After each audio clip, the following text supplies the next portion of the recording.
देखो देखो कौन आया। मोहर लगेगी, मोहर लगेगी। देखो देखो कौन आया। मोहर लगेगी, मोहर लगेगी। आप लोगों उज्ज्वला योजना में जिस तरीके से SC/ST वर्ग को लाभ मिला, लेकिन महंगाई के कारण लोग सिलेंडर नहीं भरवा पा रहे, सबसे ज्यादा SC/ST के लोग प्रभावित हैं। चलिए भैया बाद में बात करते हैं, ठीक है ना। दोस्तों आप देख सकते हो ये बीजेपी की नेता हैं, इनसे जो है सवाल महंगाई पे पूछ लिया। अब पत्रकार ने सवाल ही गलत पूछ लिया। पूछना चाहिए था कि हिंदू मुस्लिम का जो फसाद चल रहा है हमारे देश में, उसके बारे में क्या कहना चाहते हो। मंदिर मस्जिद के बारे में सवाल पूछते हैं, धर्म विशेष के बारे में क्या ख्याल है आपका, उसके बारे में सवाल पूछते हैं, हिंदू राष्ट्र के बारे में सवाल पूछते। अगर इस तरह का सवाल पूछते तो जवाब तुरंत हैंड टू हैंड मिल जाता। लेकिन आपने क्या महंगाई पे सवाल पूछ लिए, तो जवाब कैसे मिल जाएगा।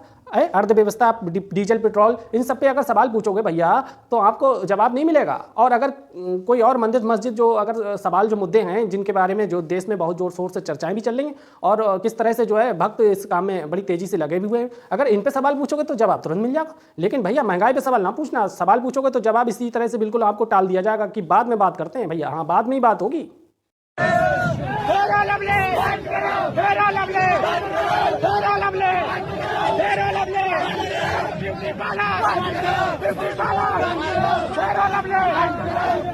भारत माता के, भारत माता के। कसम से इन भक्तों ने तो ये समझ लो हद कर दी।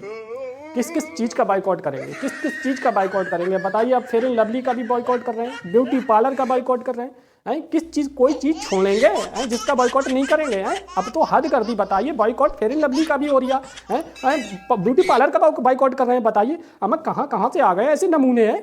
सरकार, मेरी देश की सरकार मुझे कह रही कि इसमें झूठ है, तो मैं बिल्कुल मानता हूँ। आप पढ़े के युवा हैं, छात्र हैं, इतने अच्छे कॉलेज में पढ़ते हैं, सरकार जैसा कहेगी वैसा मान लेंगे, आप अपने विवेक का इस्तेमाल नहीं करेंगे। तो पढ़ा लिखा होने का मतलब ये बिल्कुल भी नहीं कि हमें अपने दिमाग का इस्तेमाल करना चाहिए। हमें शाबाश। पढ़ा लिखा होना इसलिए ज़रूरी नहीं है कि सरकार के खिलाफ आप अपने दिमाग का इस्तेमाल करें। वाह वाह वाह। व्हाट्सएप यूनिवर्सिटी का ज्ञान, ये है व्हाट्सएप यूनिवर्सिटी का ज्ञान। इतना पैसा खर्चा करने के बाद आप पढ़ाई किए, पढ़ाई करने के बाद अगर आप सरकार के खिलाफ या सरकार के लिए दिमाग का इस्तेमाल करेंगे तो ये समझ लीजिए आप जो है बहुत ज़्यादा ही बड़े मूर्ख हैं। वाह वाह वाह। सरकार हमेशा अपने देश के लिए हमें ये सोचना चाहिए कि देश की सरकार क्या कहती है। पढ़ा लिखा होने का मतलब दिमाग इस्तेमाल नहीं करना चाहिए। दिमाग का इस्तेमाल,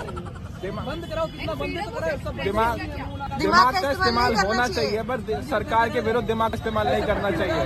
पर इसमें विरोध क्या। देखे भाई लोगों, हाँ दिमाग का इस्तेमाल होना चाहिए लेकिन सरकार के विरुद्ध दिमाग का इस्तेमाल नहीं होना चाहिए। क्योंकि भैया अगर सरकार के विरुद्ध दिमाग का इस्तेमाल करोगे तो फिर सवाल पूछोगे और सवाल पूछने का काम जो है नहीं होना चाहिए। आप सवाल नहीं कर सकते, सवाल नहीं पूछ सकते। ये भाई ने भैया मैं बताऊं एक उच्च लेवल का जो है ना गोबर खाया है। उस गोबर को जो इसने खाया है तो इसने सच में अपने दिमाग का इस्तेमाल करना बंद कर दिया है। ये समझ लीजिए ये व्हाट्सएप यूनिवर्सिटी के जो ज्ञान का जो भंडार है ना वो भाई के दिमाग में जो है ना अच्छी तरह से भर चुका है।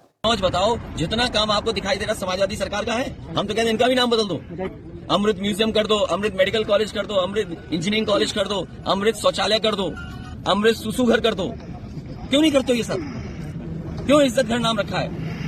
माननीय अखिलेश यादव जी कैसी बातें कर रहे हैं। सुसु घर को अमृत सुसु घर बनाने की बात कर रहे हैं। वो कह रहे हैं इसका भी नाम चेंज कर दो। किस किस का नाम चेंज करोगे? अरे माननीय अखिलेश यादव जी माना एक पार्क का नाम जो है बदल दिए सरकार, तो ये सब तो ध्यान भटकाने के लिए किए, तो इसीलिए उस पार्क का नाम बदल दिए। क्योंकि जो है अडानी जी पे जो है ना भारी संकट आया हुआ है और उसकी वजह से देश में जो है एक तरह का भूचाल आ चुका है। तो उसको उस टॉपिक से जो है ना ध्यान भटकाने के लिए सरकार ने इस तरह से एकदम अचानक से ऐसा काम किया जिससे जनता का ध्यान भटके और सोशल मीडिया पे लोग उसके बारे में बात करें, ताकि जो है हमारे जो उद्योगपति जो हैं हमारे देश के जो बहुत बड़े पैसे वाले हैं जिन्होंने अभी जो है एनडीटीवी खरीदा था, उन पे जो भारी संकट आया हुआ है, उन पे जो धोखाधड़ी का दुनिया का सबसे बड़ा फ्रॉड करने का आरोप जो लगा है, उससे जो है पब्लिक का ध्यान भटकाया जा सके और पब्लिक उस चीज़ पे सरकार से या अडानी जी से किसी तरह का कोई सवाल ना पूछ सके। इसीलिए ये सब किया गया। आप भी समझदार हो, समझने वाले भी समझदार हैं। बस वो भाई अभी जो था वो कह दिया था दिमाग का इस्तेमाल नहीं करना चाहिए,